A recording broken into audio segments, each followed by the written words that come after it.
Cette semaine, pour ce Tour de France des paroisses et des régions, il est question de ces 450 ans de la Saint-Barthélemy, pas forcément pour revenir sur l'événement lui-même, mais plutôt pour partager différentes manifestations autour de ces 450 ans de ce tragique événement de l'histoire française et protestante. Nous étions au début de la semaine à Nantes pour parler, si j'ose dire, du dépassement des douleurs du passé afin de témoigner plutôt dans l'unité chrétienne, tout en déposant douleur, en apportant consolation au travers d'un chemin de repentance qu'ils ont fait de la cathédrale jusqu'au temple. Ainsi, l'Assemblée qui s'est réunie mercredi au temple de Nantes a pu prier pour notre monde et société contemporaine et notamment pour la paix en Ukraine. Et pour cette émission aujourd'hui du Tour de France des paroisses et des régions, nous avons invité le pasteur Christian Baqueuet, pasteur à la paroisse de Pantemont-Luxembourg à Paris, et nous allons ainsi pouvoir parler avec lui également d'œcuménisme, mais aussi d'un événement qui va rassembler certainement plusieurs milliers de protestants, comme chaque année au Musée du Désert en ce début septembre. Salut Christian. Salut Marc. Pour ce Tour de France des paroisses et des régions, tu vas nous faire voyager, si j'ose dire, en 3 lieux. Tout d'abord depuis ta paroisse, d'où nous échangeons aujourd'hui à distance à Paris, de nos bureaux respectifs, une paroisse récemment rénovée du côté de sa chapelle et de ses nouveaux vitraux. Alors quelques mots peut-être sur la communauté et l'actualité de cette paroisse de Pantemont-Luxembourg avant cette rentrée scolaire. Ouais, écoute, c'est une paroisse qui se trouve au centre de Paris, côté rive gauche, pas loin du jardin de Luxembourg, pour ceux qui connaissent Paris, enfin, c'est en plein centre. C'est une paroisse qui a comme particularité d'avoir 2 temples. Donc un dont tu as parlé à l'instant, là, qu'on a rénové il y a 2 ans maintenant. Là. C'était un temple datant de la moitié du 19e siècle, construit directement comme temple. Il y avait pas mal de choses à revoir, à rénover. Donc voilà, il y a des nouveaux vitraux. Enfin, c'est un temple assez intimiste et très très sympathique. Et puis on a un autre temple qui est une ancienne église catholique donnée par Napoléon aux protestants, donc au début du 19e siècle.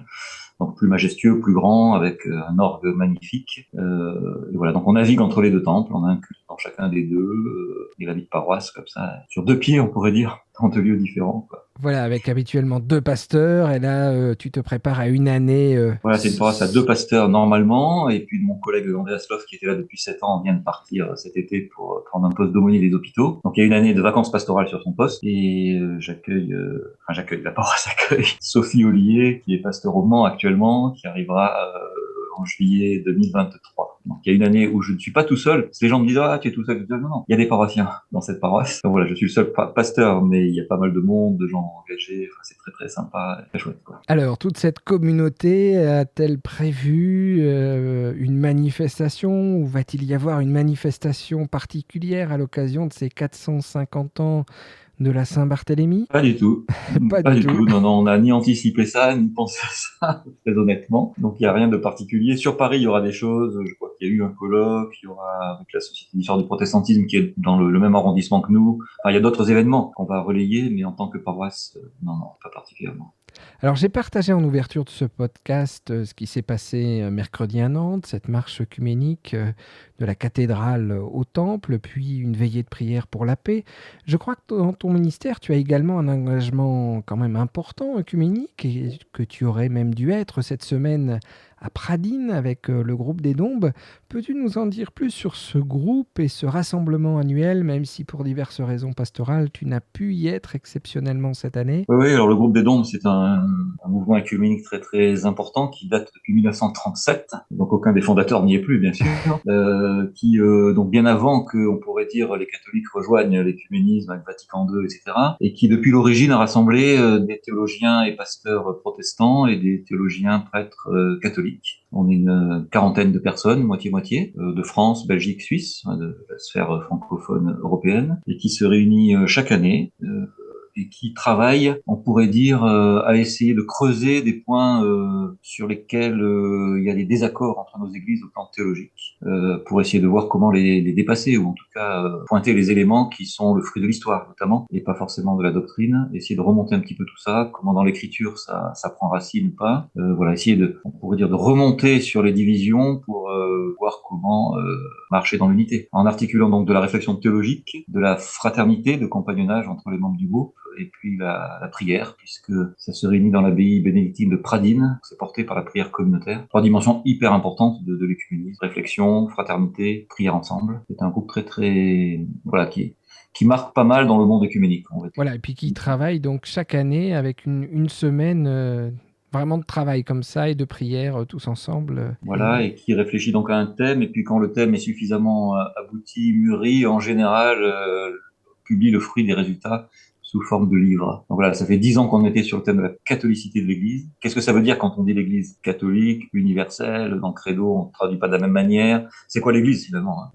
Voilà, on a travaillé 10 ans là-dessus, et ça devrait sortir bientôt. Eh bien, on attend de lire ça avec plaisir. Alors, à n'en pas douter, tu as dû manquer aux frères et sœurs ainsi rassemblés à Pradines, mais certains viendront peut-être te retrouver, mon cher Christian, à Mialet, ou t'écouteront sur France Culture en direct dimanche 4 septembre pour le culte que tu présideras cette année dans ce magnifique lieu du musée du désert et surtout autour du musée du désert. Alors, sans nous spoiler ta prédication, qu'est-ce qui attend les personnes qui se rendront cette année à Mialet à la suite des baptêmes, des traditionnels baptêmes qui ouvriront ce culte, et au milieu des traditionnels psaumes du 16e, d'un à toi la gloire conclusif et toujours à plein poumon qui s'élance vers les airs et certainement bien au-delà de la forêt sévenole. Et avant d'entendre la sévenole, lors du temps dit commémoratif, qu'allons-nous entendre ou méditer? Oui, alors le thème de la journée, c'est: faut-il commémorer la Saint-Barthélemy? Donc ça revient sur la question d'avant, puisque c'est les 450 ans, donc c'est le thème de la journée. Et donc pour la prédication, je ne vais pas, enfin c'est une prédication, hein, donc c'est pas un moment d'étude historique, hein, mais voilà, cette question quand même de c'est quoi commémorer, c'est-à-dire faire mémoire ensemble. De quoi nous faisons mémoire d'abord? Qu'est-ce que c'est que faire mémoire? Est-ce que c'est entretenir des rancœurs? Est-ce que c'est les dépasser, les oublier? C'est quoi ensemble? C'est qui ensemble en fait, hein? Est-ce que c'est entre nous protestants bien ensemble sous les châtaigniers du musée du désert, ou plus large avec voilà, les catholiques, mais aussi tous les personnes de bonne volonté, voilà. C'est un peu ça la question de départ que j'aurais, de me dire comment finalement tirer enseignement d'un passé pour essayer de ne pas le reproduire. Est-ce qu'on est condamné à la fatalité de la reproduction du fratricide, ou est-ce qu'on peut essayer de développer la fraternité? Et je partirai du récit de Caïn qui tue son frère Abel, tout début de la Bible, tout début de l'humanité, symboliquement, hein. C'est-à-dire au fond de nous-mêmes, en fait, dans notre profonde humanité. Voilà, qu'est-ce que ce récit nous dit sur quelques éléments dont je ne veux pas trop dire maintenant, parce que Voilà, donc si on veut en savoir plus, si j'ose dire, eh bien il faut venir à Mialet, ou si on est trop loin et qu'on ne peut pas se déplacer, eh bien écouter ce jour-là le culte sur France Culture. Et puis le texte de la prédication sera sur le site du musée du désert juste après. Plein de manières de quand même te rejoindre. Alors toujours 3 temps dans ce rendez-vous quand même de début septembre au musée du désert, hein. Donc on l'a dit, le culte à 10h30, des allocutions historiques à 14h30 avec je crois cette année Olivier Millet et Olivier Abel, et puis un message final avant dispersion, si j'ose dire, par notre collègue Ingrid Pratt. Alors c'est un beau programme qui est inscrit sur un tract ou affiche cette année, affiche assez violente et sanguinolente, hein, ce fond rouge avec cette question: faut-il commémorer la Sainte Barthélemy? Tu l'as dit. Et je crois que le texte qui accompagne la communication de cette journée, et aussi ce que tu viens de nous dire, va dans le sens d'une réponse positive quand même à cette question, avec un souci du travail des résonances aujourd'hui, voire des leçons pour aujourd'hui. Alors Christian, s'il n'y en avait qu'une à retenir en conclusion de ce petit interview, et en attendant de t'entendre le 4 septembre, ce serait laquelle? Eh bien, c'est une grosse question, là, sans réflexion.